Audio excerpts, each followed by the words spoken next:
इस दुनिया में कोई भी ऐसा इंसान नहीं है जिस इंसान के पास थोड़ी बहुत परेशानी ना हो, लेकिन कुछ व्यक्ति ऐसे होते हैं कि अपनी परेशानी को दूर करने के लिए वह जल्दबाजी में गलत फैसला ले लेते हैं, जिसकी वजह से उनका हंसता खेलता परिवार तक तबाह हो जाता है। आज की घटना में सेम कुछ ऐसे होता है। एक महिला होती है, बस अपनी ज़रूरत के लिए एक ऐसा खेल खेल देती है कि जिसकी वजह से उसका हंसता खेलता परिवार तक तबाह हो जाता है। लेकिन जब लोगों के कानों में सच्चाई निकल के आती है, इसे सुनने के बाद लोग हैरान और परेशान हो जाते हैं। आखिर क्या था इस घटना में? इस घटना में क्या हुआ? इस घटना की आप पूरी तह तक सच्चाई जानने के लिए इस वीडियो को आप लास्ट तक ज़रूर देखिएगा। नमस्कार दोस्तों, मैं प्रदीप कुमार आपको इस टेढ़ी बात चैनल पे मैं स्वागत करता हूं। दोस्तों आज की यह जो सच्ची घटना है, यह घटना सुनाने से पहले मैं आपसे एक छोटा सा रिक्वेस्ट करना चाहता हूं, क्योंकि आप अगर इस चैनल पर नए आए हुए हैं, पहली बार आए हुए हैं, तो एक बार जाकर आप अपने नहीं प्यारे हाथों से आप इस चैनल को सब्सक्राइब ज़रूर कर दीजिएगा और साथ में अपने नाम और अपने पते एक बार कमेंट बॉक्स में ज़रूर डाल दीजिएगा, ताकि आपका नाम कल वाले वीडियो में हम ले सकें। दोस्तों आज की यह जो सच्ची घटना है, यह घटना ठीक उत्तर प्रदेश की राजधानी पड़ती है लखनऊ, और ठीक उसी में ही एक माल थाना पड़ता है, और ठीक उसी का ही नबी पनाह एक गांव पड़ता है। मैं बात कर रहा हूं ठीक 13 जून का है। अब सुबह का अब टाइम होता है, तो नबी पनाह के गांव के कुछ व्यक्ति होते हैं। उनके गांव के बाहर जो होता है काफ़ी बड़ा आम का बगीचा होता है, जो मौके पर उस आम के बगीचे में काफ़ी सारे आम जो होते हैं अब लगे पड़े होते हैं। तो कुछ लोगों की मनसा होती है आम बीनने की, तो उसी वक्त जो होता है उस मनसा को जाहिर करते हुए आम के अब बाग में घुसते हैं, तो देखते हैं एक साइड में एक झोपड़ी बना है। उसी झोपड़ी में एक व्यक्ति की चारपाई पड़ी है, लेकिन व्यक्ति की नज़र जैसी चारपाई पर पहुंचती है, देखकर उनकी चीखें निकल जाती है, क्योंकि उस चारपाई पर कोई और नहीं होता है बल्कि गांव के ही एक जाने माने संपन्न किसान होते हैं, अब मुन्ना सिंह। और जैसे ही वह व्यक्ति यह नज़ारा देखते उसी समय चीख पड़ते हैं, और उसी समय इसकी जो सूचना होता है अब जाकर गाँव में उनके बेटे और उनके बहू अब सुशीला और साथ में सबसे छोटा जो बेटा होता है रणविजय को देते हैं। और जैसे यह खबर पाते हैं उसी वक्त तीनों के तीनों बाग में पहुंचने के बाद और इधर संजय और रणविजय और इधर सुशीला जैसे ही मुन्ना सिंह की साल को देखते तो वहीं पर दहाड़े मारकर अब चीख चिल्ला पड़ते हैं। लेकिन तभी उसी में से एक व्यक्ति होता है अपने ही नज़दीक ही अब पुलिस थाना माल में फ़ोन कर देता है। वहाँ के अब थाना प्रभारी और साथ में वहाँ के एसएसओ होते हैं विनय कुमार सिंह, और जैसी खबर पाते हैं उसी समय इसकी जो सूचना होता है फोरेंसिक टीम को भिजवा देते हैं, अपने दल बल टीम को लेते हैं, और लेने के बाद जो होता है मुन्ना सिंह के बाग में पहुँचते हैं। तो देखते सुबह का टाइम एकदम सूरज चरपट चढ़ चुका है, तो जिसके कारणों में खबर पहुँचते हुए उसी समय मुन्ना सिंह के आम के बगीचे में पहुँच जाते हैं। लेकिन चंद घंटों के अंदर जो होता है उस एरिया के जान पहचान लोगों का भीड़ लग जाता है, और तभी एसएसओ विनय कुमार सिंह जो होते हैं वहाँ घटना पहुँचते हैं। देखते हैं भीड़ तो लगी है, लेकिन भीड़ जैसी पुलिस की जिप्सी को देखती है तो अपने आप हट जाती है। अब विनय कुमार जो होते हैं अंदर जाते हैं, देखते एक चारपाई है, लेकिन उसी चारपाई से नीचे जो होता है मुन्ना सिंह का डेड बॉडी पूरी तरह से मृत अवस्था में पड़ा होता है। अब विनय कुमार सिंह जो होते हैं मुन्ना सिंह के बॉडी का तौर तरीके से निरीक्षण करते हैं, तो पता चलता उनके शरीर पर अब कोई चोट मचोट का निशान भी नहीं दिख रहा है, ना कहीं किसी घाव के निशान होते हैं। पुलिस की टीम जैसे ही उनके चेहरे को बड़े ध्यान से लगती है, तो गला होता है, उसी गले के नीचे जो होता है एक काला धब्बा होता है। एसएसओ साहब को अंदाज़ा ही हो जाता है कि बस करो, इनकी जो मौत हुई है हो सकता है सांस फूलने की वजह से हुई है। इसीलिए पुलिस की जो टीम होती है उसी वक्त मुन्ना सिंह के बॉडी का पंचनामा भरती है और उठाकर अपने ही नज़दीकी जो सरकारी अस्पताल होता है उसी में अब पोस्टमार्टम के लिए भेजवा देती है। वहीं पर खड़े मुन्ना सिंह के अपना जो बड़ा बेटा होता है मौके पर संजय सिंह, पुलिस की टीम जो होती है उससे वही पूछताछ करती है, और जब संजय से पूछताछ किया जाता है तो संजय पुलिस के सामने कहने लग जाता कि साहब हमारे जो पिता होते हैं आए दिन इस आम के बाग में आते हैं और आम के रखवाली के लिए, क्योंकि साहब हमारा जो बगीचा है इस एरिया में जाना माना बगीचा है, लोग हमारे बगीचों को जानते भी हैं पहचानते भी हैं, यहाँ काफ़ी लोगों का आना जाना भी है। लेकिन साहब हुआ यूँ कि जब शाम का टाइम होता उसी वक्त साहब पूरे परिवार सहित हमारे पिता भी खाना खाते। खाना खाने के बाद अपने लाठी लेकर, अपने बिस्तरे लेकर और बाग में आ जाते हैं। लेकिन साहब न जाने क्या हो गया, रात में उनके साथ, सुबह इसकी खबर हमें इन्हीं गांव के लोगों के द्वारा मिलती है। अब था ना, ये सच्चो तो होते हैं विनय कुमार सिंह उस वक्त संजय की बात को ध्यान से सुन लेते हैं और सुनने के बाद जो होता है वहाँ पर गांव के लोग जो होते हैं, पुलिस की टीम उनसे कुछ पूछताछ करती है। पूछताछ करने के बाद उसी वक्त अब संजय कुमार को थाने ले जाती है और ले जाने के बाद संजय कुमार के ही तहरीर पर अज्ञात हत्यारे के विरुद्ध अब धारा 302 के तहत मुकदमा दर्ज कर लेती है। लेकिन इस केस की जाँच पड़ताल करने के लिए मुखबिर की जो टीम होती है वह भी लग जाते हैं और जब लगते हैं इस केस को सुलझाने के लिए अब टाइम भी नहीं गंवाना चाहते हैं। एचएसओ साहब जो होते हैं उसी वक्त इसकी जो सूचना होता है अपने सबसे बड़े अधिकारी को देकर बुलाते हैं। बुलाने के बाद मीटिंग बैठाते हैं। उसी मीटिंग के तहत जो होता है 2 टीमों का गठन किया जाता है। एक टीम जो होती है अब नबी पनाह गाँव पहुँचती है। उस गाँव के रहने वाले कुछ व्यक्ति होते हैं जो इधर रणविजय के परिवार वालों से कुछ ज़्यादा लगाव रखते थे। अब पुलिस की टीम उनसे पूछताछ करती है और जब उनसे पूछताछ किया जाता तो पता चलता है कि इधर रणबीर का ही पड़ोस का रहने वाला एक सुशील नाम का नवयुवक लड़का है जो ज़्यादातर मुंबई में ही रहा करता था, लेकिन मौके पर वह अपने गांव 6 जून को आया हुआ है। लेकिन इधर इसी बीच सुशील का अब सुनीता से काफ़ी ज़्यादा उठका बैठका बन रहा है और पुलिस की टीम जैसे इस चीज़ की खबर पाती पुलिस की टीम समझ जाती है कि आखिर माजरा क्या हो सकता है। इसीलिए पुलिस की जो टीम होती है सबसे पहले अब इधर खुद सुशीला का मोबाइल नंबर कैसे न तैसे ले ही लेती और लेने के बाद उसके मोबाइल नंबर का CDR डिटेल भी निकाला जाता और लास्ट लोकेशन भी घटना वाली रात का निकाला जाता है। और जब निकाला जाता तो पता चलता है सुशीला के मोबाइल नंबर में अब एक अनजान नंबर दिखाई देता है और पुलिस की टीम जब अनजान नंबर के बारे में जानकारी लेती है तो पता चलता वह नंबर किसी और का नहीं होता है बल्कि खुद इधर जो होता है रणविजय के ही अपने चचेरे भाई अब सुशील का होता है। लेकिन सुशील का मोबाइल नंबर का जब CDR डिटेल और लोकेशन निकालती है पुलिस की टीम, पता चलता सुशील के मोबाइल नंबर में एक और अनजान नंबर दिखाई दे रहा है।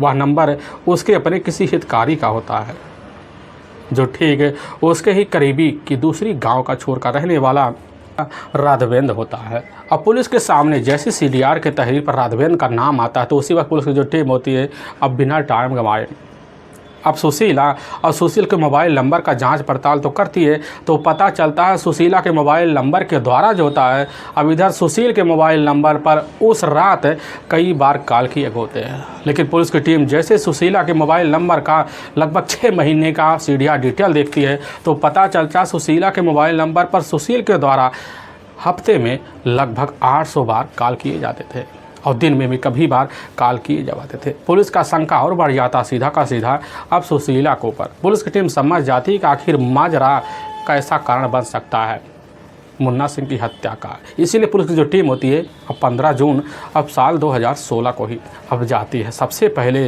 सुशील को उसके घर से धर दबोचती है और दूसरी तरफ से अब राघवेंद्र को ही उसके घर से धर दबोचती है। लेकिन दोनों से जब थाने में पूछताछ किया जाता है तो पता चलता है कि इधर मुन्ना सिंह की जो हत्या हुई है उनकी खुद की अपनी बहन सुशीला के ही इशारों पर की गई है। और पुलिस की जो टीम होती है अब बिना टाइम गंवाए सुशीला को अपने कस्टडी में लेती है और जब लेती थाने लेकर पहुंच जाती है।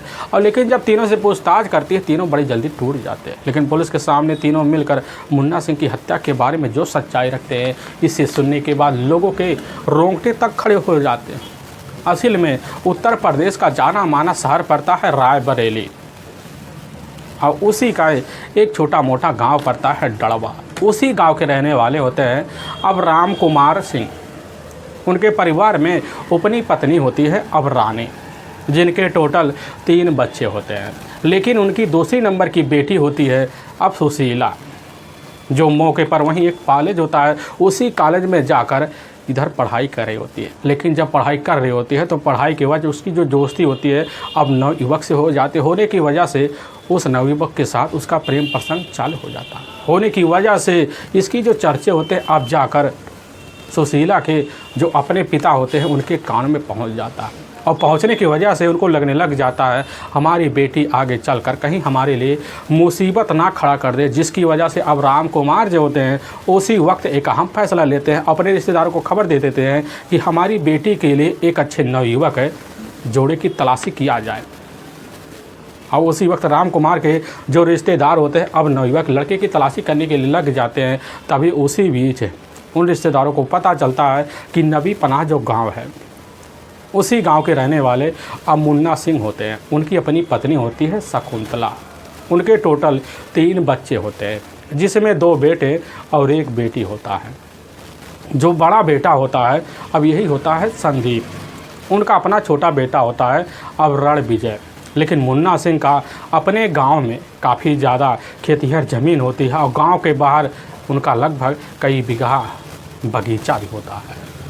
लोग उन्हें उस गांव में एक खतिहर किसान के नाम से जानते और पहचानते थे। लेकिन दूसरे दिन की खबर जैसे राम कुमार को लगता है कि मुन्ना सिंह का अपना जो बेटा है संजय सिंह काफ़ी हत्ता तगड़ा भी है और साथ में स्वाभाविक उसका तौर तरीका अच्छा भी है। तभी घटना से मात्र अब 5 साल पहले जो थे राम कुमार अपनी बेटी अब सुशीला की जो शादी होता है अब जाकर खूबसूरत लड़के की संदीप के साथ अब करवा देते हैं। लेकिन सुशीला जैसे ही अपने ससुराल में जाती है, जाने के बाद थोड़ी देर के अंदर जो होता है अपने सास ससुर और अपने देवर रणविजय का दिल बड़ी जल्दी से जीत लेती है, क्योंकि खूबसूरत चेहरे की बदौलत उसके मान सम्मान उस गांव में काफ़ी ज़्यादा बढ़ जाते हैं। ऐसे चलते चलते ज़िंदगी का सुशीला और इधर संदीप के बीच जो होता है कैसे ना तैसे कर अब 5 साल का वक्त निकल जाता है। और जब निकल जाता है तो इसी भी सुशीला टोटल अब 2 बच्चों की माँ भी बन जाती है, जिसमें बड़ा बेटा होता है जिसकी उम्र लगभग अब 4 साल के आसपास होता है और एक छोटी बेटी होती है अब जिसकी उम्र लगभग सीधा का सीधा 6 महीने का ही होता है।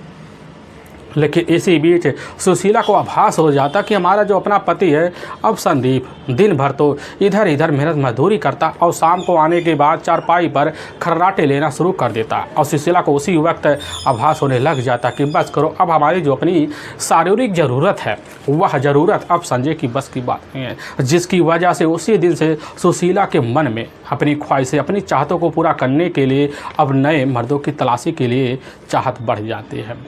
क्योंकि सुशीला को भी पूरी तरह से ज्ञात हो जाता है कि हमारे घर में एक अपना ही देवर पड़ा है अब रणविजय, देखने में भी काफ़ी हट्टा कट्टा भी है।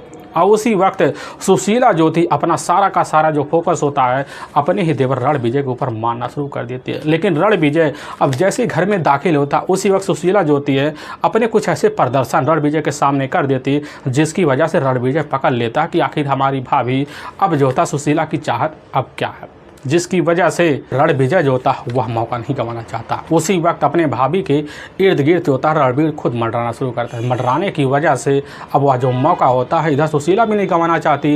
एक दिन खुद दोपहर का टाइम देखती सुशीला तो पता चलता है कि हमारी जो अपने पति हैं अब संजय मौके पर बाज़ार में खाद लेने के लिए गए हुए हैं और घर में हमारे जो अपने ससुर हैं मौके पर बाग में कुछ कारणवश अब गए हुए हैं। सुशीला को अंदाज़ा हो जाता है कि मौका तो अच्छा दिख रहा है और सुशीला उसी वक्त जो होता है अपने देवर की स्थिति देखकर बाथरूम में जाती है और वही नहाना शुरू कर देती है।